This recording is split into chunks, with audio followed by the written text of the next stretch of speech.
mendapati anak melampaui batas, seberapapun banyak harta yang kita peroleh, itu menjadi hambar. Karena kenikmatan pada harta itu ditenggelamkan dengan kesesakan dada kita menghadapi anak ketika sudah nakal dan tidak sesuai dengan harapan kita. Waliyadzubillah, nasallallahu alaihi wasallam.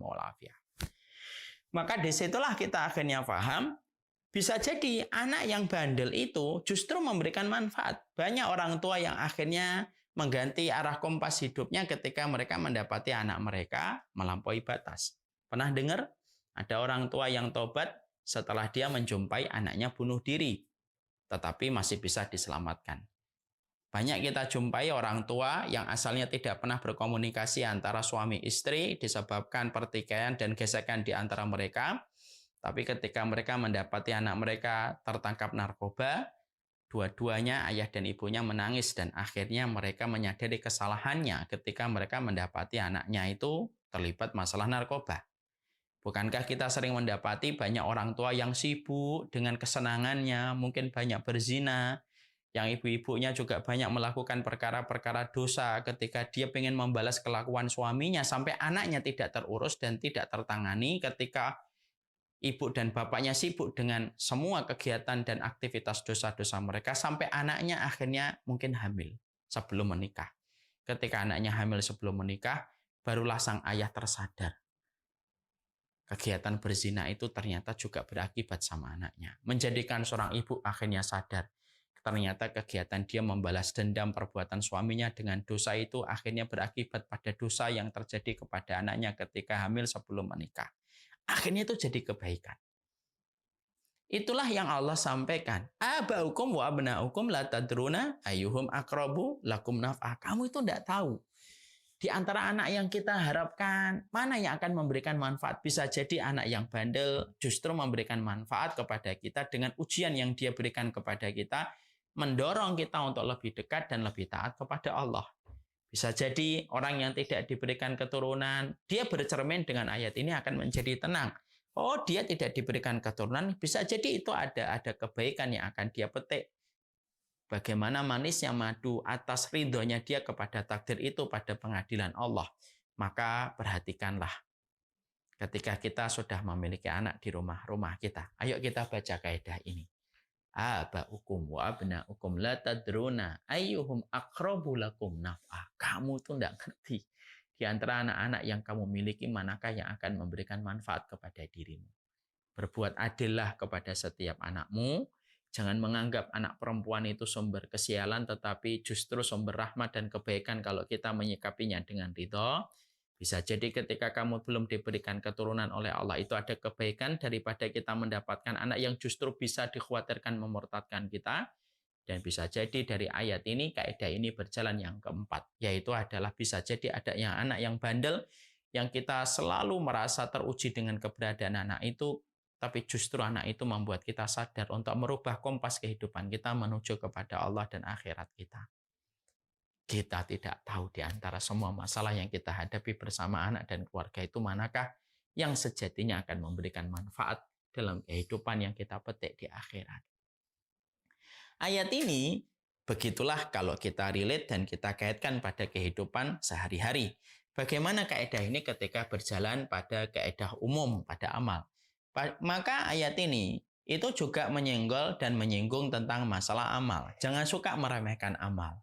Kita tidak tahu di antara amal yang sedang kita remehkan ketika kita menutup mata hanya sebelah dan menganggap amalan itu kecil, bisa jadi berapa banyak amalan kecil yang justru membuka pintu surga dan memadamkan api neraka.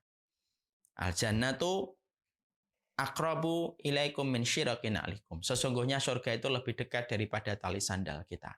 Kenapa Rasulullah Shallallahu Alaihi Wasallam itu menjabarkan dengan kalamnya yang indah bahwasanya surga itu lebih dekat daripada tali sandal kita? Karena kita tidak pernah tahu di antara amal yang kita lakukan manakah yang akan memasukkan kita ke surga. Bisa jadi ada amalan haji kita 3 kali tapi belum tentu memasukkan kita ke surga ketika rusak niat kita. Bisa jadi ada umrah kita 7 kali tetapi tidak diterima oleh Allah ketika tercampur pada sesuatu yang syubhat dan haram. Tapi bisa jadi ketika kita pernah memberikan uang 10.000 kepada petugas pom bensin, sembari kita tulus dan ikhlas ketika memberikan itu, kita berkata, jaga sholatnya ya, maka orang tersebut senyum dan senyuman itu memadamkan api neraka untuk kita. Bisa jadi ketika kita mengambilkan sandang orang tua ketika keluar dari masjid, justru itu yang memasukkan kita ke surga. Kita tidak pernah tahu di antara amal yang kita lakukan, manakah yang akan memasukkan kita ke surga.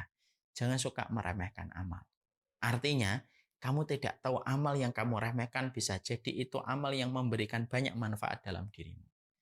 Belajarlah dari kisahnya Bilal bin Abi Robah. Bilal bin Abi Robah itu Masya Allah. Bilal bin Abi Robah itu beliau itu muadzin Rasulullah. Beliau adalah orang yang berjihad. Beliau pula orang yang berhijrah. Tapi ketika Rasulullah mengabarkan pada satu pagi bahwasanya Bilal itu terdengar suara terompah kakinya di surga, Bilal kemudian ditanya, apa sih yang kamu lakukan ya Bilal sampai aku mendengar suara terompahmu itu di surga? Maka Bilal menjawab, ternyata yang dijawab oleh Bilal bukan pahala adanya, bukan pahala jihadnya, bukan pahala hijrahnya. Tapi yang disebutkan adalah amal yang tampaknya kecil dibandingkan dengan amalan jihad dan hijrah. Apa itu? Saya tidak melakukan apapun ya Rasulullah kecuali satu. Ketika saya berhadas, maka saya segera berwudu. Dan ketika saya berwudu, saya kemudian sholat 2 rakaat setelah saya berwudu. Ketika saya mendapatkan hadas kapanpun itu datangnya hadas. Ternyata amal yang disebutkan oleh Bilal itu jauh lebih kecil secara kasat mata, hitam di atas putih dalam lembaran kertas, itu jauh lebih kecil daripada amalan adzan yang dilakukan Bilal. Daripada amalan Bilal ketika ditindih oleh batu oleh Umayyah bin Khalaf ketika sampai mengatakan ahad. Tapi justru sejatinya yang memasukkan Bilal ke surga itu adalah amal ketika dia menjaga wudhunya, selalu sholat 2 rakaat setelah beliau berwudhu. Disitulah akhirnya, kalau kita kaitkan pada surat An-Nisa ini pada kaidah yang ke-13, jangan anggap remeh semua amal yang sejatinya kamu mampu kerjakan. Karena kamu tidak tahu, di antara amal-amal itu manakah yang akan memasukkan kamu ke surga. Mari kita baca bareng-bareng yuk ayatnya. Aba'ukum wa abna'ukum la tadruna ayyuhum aqrabu lakum naf'ah. Di antara anak-anakmu, di antara orang tuamu, maka kamu tidak tahu manakah sejatinya yang akan memberikan banyak manfaat kepada dirimu. Jangan sampai tidak adil sama anak. Jangan sampai kemudian kita menyangka kalau mendapatkan anak perempuan itu berarti belum beruntung. Jangan kita menganggap bandelnya anak kita itu berarti tidak manfaat, tapi bisa jadi memberi manfaat dengan mendekatnya kita kepada Allah. Dan bisa jadi dengan kaidah tersebut, akhirnya menjadikan kita selalu menjaga amal kita dan tidak gampang meremehkan amal kita karena kita tidak tahu di antara amal yang kita remehkan bisa jadi itulah yang akan membuka pintu langit sekaligus membuka pintu surga. Mari kita imani surat An-Nisa ayat yang ke-11. Kaidah yang ke-13 luar biasa. Dan ternyata Quran itu kalau kita realisasikan dan kita hubungkan pada kehidupan, selalu spektakuler penjelasan-penjelasannya. Mari kita selanjutnya berpindah pada kaidah yang ke-14.